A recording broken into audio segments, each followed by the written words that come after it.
Hello everyone, this is a video about oil and gas drilling, and if that doesn't concern you, feel free to walk away. Today I'm gonna try to explain about how much does overbalance affect the gas reading you get on surface. All right, I guess let's get into it. I think we'll start with this simple diagram here. Let's say you're drilling with 10 ppg mud and your reservoir is 8.5 ppg. All right, you're drilling, you're reaching your reservoir. Let's say your reservoir contains gas. Now, once you drilled the reservoir, you crush the rocks that is within your borehole. All right, and the rocks that contains gas within its pore spaces releases this gas into the 10 ppg mud. So whatever fluid that is within the rocks is now in the mud. It will have almost similar pressure. It will equalize in pressure. I don't know if that's covered in physics or common sense, but that's it. Whatever pressure you have in the formation surrounding the borehole is not affecting the borehole anymore in a normal drilling scenario case where you have the mud weight being higher than the formation pressure. If it's the other way around, you'll get a kick or a blowout. In this normal case where you have 8.5 ppg reservoir pressure and 10 ppg mud pressure, mud density, of course the pressure you have to calculate by using this density and with the function of mud column height. But anyway, whatever pressure that is within the crushed rocks are now equalized with the mud, because it's a very small portion. It is just this portion of this whole formation. It's being crushed, and whatever pressure is within it equalizes with the mud. Whatever pressure that is within the formation is now sealed away by two things. There are the mud cake and of course the overbalance. Mud cake plus overbalance being the magnitude of how much the pressure exerted by the mud is more than the formation pressure. Pardon my grammar there. I hope the message gets across. So mud cake plus overbalance will ensure that no formation fluid enters the borehole. This is the basic of drilling. This is the basic of anything. I mean that's why we use drill mud. Drill mud prevents whatever formation fluid from entering the borehole and then gushing out and causing, a phenomenon called kick or blowout that has claimed lives as we know it. So I hope that clears up this misunderstanding of overbalance affecting your gas reading that you have on surface. Because however much overbalance, however much or little overbalance that you have, it doesn't matter, because in the end, when the rocks are crushed, whatever gas or fluid within the rocks are now equalizing with the mud pressure. And this mud will carry the crushed rocks and fluid to surface to be read by gas sensors on surface. I think I have another diagram for that. Okay, let's start here. Okay, so again, we have the reservoir, we have the drilling bit, we have the mud. I'll let you digest this stupidly drawn diagram for a minute. All right, let's get in it. When you drill, the drill bit crushes the rocks that contains hydrocarbon, and it's as said before, whatever fluid that is within the formation that is being crushed, that has been crushed, will equalize in pressure with the mud itself because it's a tiny amount in comparison to the whole mud system. It will then travel up to surface, and then a gas sensor will read whatever gas amount that you have in the mud, not in the rocks anymore. The gas sensor will read the gas amount that you have in the mud, because once the rocks being crushed, the gas are released from the pore spaces of the rocks that has been crushed. Remember, crushed rocks. And this gas, oil, water, whatever, this fluid will equalize in pressure with the mud system. And whatever pressure within the formation, within the reservoir, whatever fluids in there are sealed by the mud cake and overbalance. This is the primary function of drill mud anyway, all right? So the gas sensor, again, reads gas from crushed rocks, but I think this statement can be made more technically correct by saying that gas sensor reads gas from the mud that contains whatever gas that's being released from the crushed rocks. Crushed rocks has no more pressure in it, all right? Crushed rocks has no more pressure in it. Somehow people think that when you drill, the gas you get on surface is from the borehole wall. It's from this formation here. Somehow they think that if the mud is too heavy, the overbalance is too high in comparison to the formation pressure, it will suppress the gas from coming out. That's wrong. Or rather, well, that's what it's supposed to do. Your mud is supposed to suppress the gas or the oil or water from the formation from coming out. That's its job. If it doesn't suppress, the gas and oil will come out and it will cause a kick or a blowout. All right? So, somehow, let's say somehow you still believe that gas comes from here and not from the crushed rocks. Gas comes from here. Then when you're drilling this reservoir, gas comes out from this borehole right here. And you drill further, you encounter another formation. Gas comes from this reservoir right here into the mud. This still comes into the mud. This still comes into the mud. Now two reservoirs, gases are coming into the mud. It's not a kick, because in your weird understanding, unconventional understanding, it's not a kick.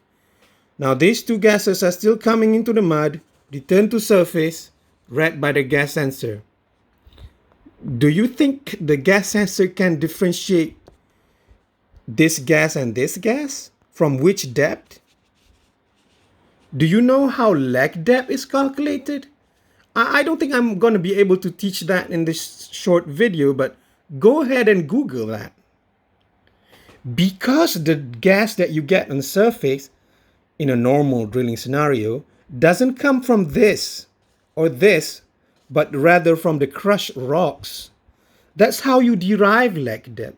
That's how you know the gas that you get on surface is from which depth, because it comes from this portion of crushed rocks and not from this. If this still give gas and then this give gas, then you won't know. You will never know where is the depth of the gas. Sorry about that grammar again. From which depth the gas comes from. All right?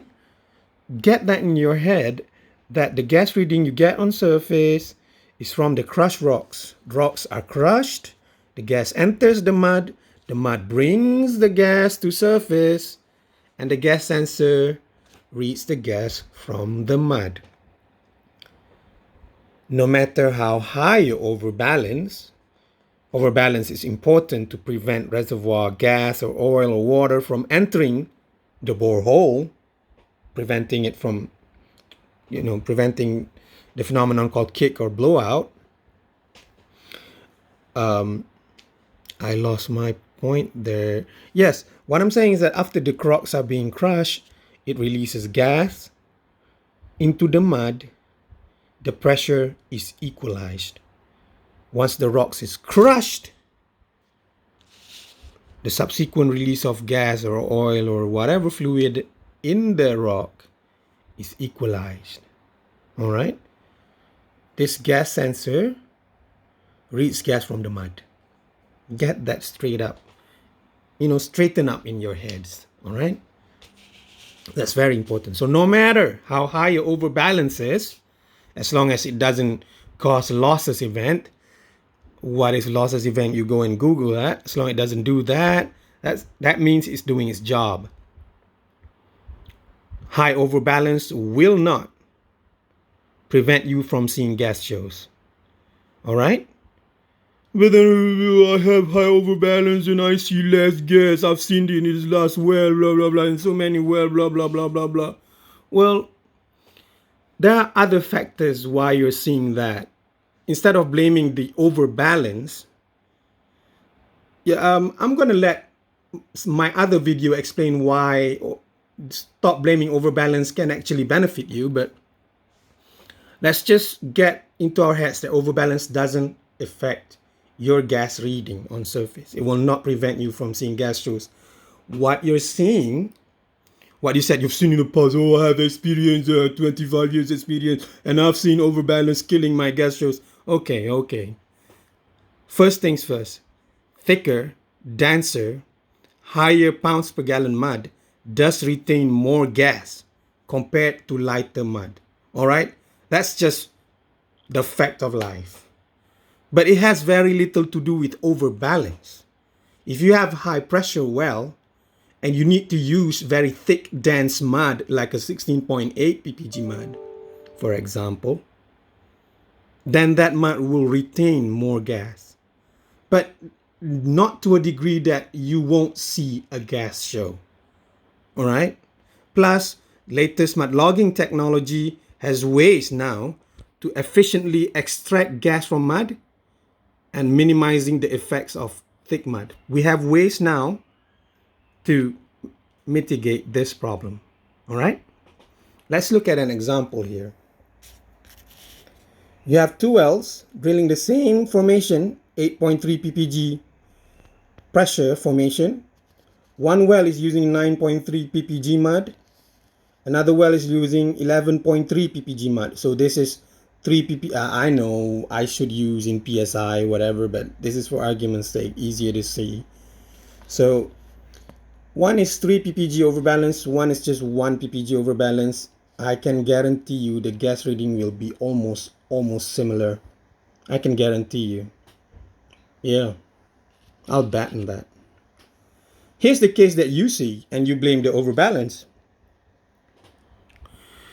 On one well, in one well, you have an 8.3 ppg formation, which is gas bearing with 25% porosity, and you drill it with 11.3 ppg mud. All right, it's 3 ppg overbalance. You have another well, 16.5, very high pressure formation, but with the same porosity, 25%, also gas bearing. In this case, you'll drill it with 16.8 ppg mud. All right, so this is just 0.3 ppg overbalance. I can guarantee you as well, in this case, providing that they have the same porosity, same kind of gas, same kind of charging, but just different depth in the well, so the pressure is different. I can guarantee you that even though this is 3 ppg overbalance, this will have higher gas reading compared to 16.8 ppg over 16.5, which is just 0.3 ppg overbalance, but this thick mud will retain more gas. So higher overbalance will have higher gas reading in this case, because this is very thick mud. But not by much though, not that it prevents you from seeing gas shows, because I'm pretty sure that you've seen HPHT wells drilled with, crazily dense mud, but you still see gas shows. I'm sure your 20 years of experience, you've seen that, all right? So I can respect that, all right? There's another factor that people often forget, that is ROP affect gas reading. This is as true as it can get, all right? The higher ROP you're drilling a well, the more rocks are being crushed within a time period, within a given time period, Let's say if you're drilling 5 meters per hour, that means you're crushing 5 meters worth of rocks in an hour.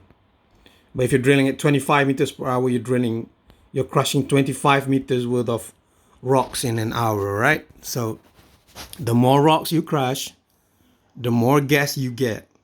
So the more rocks you crush in an hour, the higher gas reading you will get on surface, all right? So ROP affects gas reading. And sometimes, not all the times, sometimes high overbalance can cause low ROP. You can Google that. They'll blame it on stick slip and a lot of other things. But let's just say high overbalance sometimes can lead to lower ROP. And when you get lower ROP, you will get lower gas reading. All right? But however, again, it is very unlikely to prohibit gas shows. I want you to recall, to your 25 years of experience in oil drilling, of course, you've seen a well being drilled with very thick, heavy, dense mud that cause it to get low ROP, but you still get gas shows, right? Recall that. Of course, the effects of overbalance to ROP, sometimes that's true, and that will in turn makes you see less gas, but not to the extent that you don't see gas shows. That's the point, all right? So the next time you want to blame the overbalance, oh, that's too much overbalance here, but you're seeing a very good ROP during where you drill the reservoir and then you get no gas, then don't blame the overbalance. Your reservoir is water bearing for sure, man.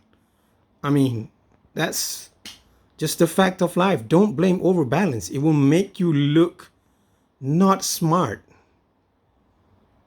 All right? In front of people younger than you, so that knows this because they watch YouTube and learn from it. All right? So I hope that clears things up. That's gist of it. So can we agree that in a normal drilling scenario, gas reading is from the crushed rocks? The crushed rocks will give the gas, leak the gas into the mud system, and the gas system on surface will leak the gas from the mud, which has equalized with the mud pressure. Has nothing to do with the formation pressure, all right? Because it doesn't come from the borehole wall. With that, thank you very much.